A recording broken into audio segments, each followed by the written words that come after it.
ចាសួស្តីអតិថិជនដែលគាត់ចង់បានជាប្រភេទកង្ហាប៉ុន្តែវាមិនមែនជាកង្ហាធម្មតាតែជាកង្ហាមួយដែលអាចប្រើទៅត្រជាក់ជាងកង្ហាធម្មតាអញ្ចឹងថ្ងៃនេះនាងខ្ញុំមកណែនាំអំពីកង្ហាទឹកមួយដែល brand គឺ brand Media គឺជាផលិតផលរបស់ចិនប៉ុន្តែចិននេះគឺចិនសុទ្ធលេខ1តែម្ដងចាចំណែកកង្ហាទឹកនេះផងដែរគឺមានចំណុះទឹក7លីត្រសម្រាប់កន្លែងដាក់ទឹកគឺស្រួលសម្រាប់អតិថិជនគាត់អាចដោះយកមកលាងសម្អាតបាន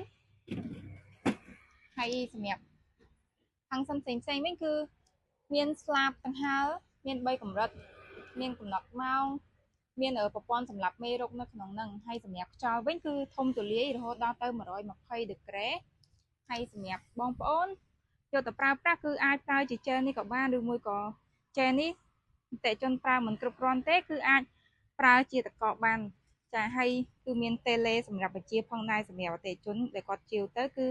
ចង់បានផលិតផលមួយនេះគឺអាច inbox ចូលមកក្នុង page ឬក៏អាចមកសាកល្បងផ្ទាល់នៅហាងក៏បានអរគុណជម្រាបលា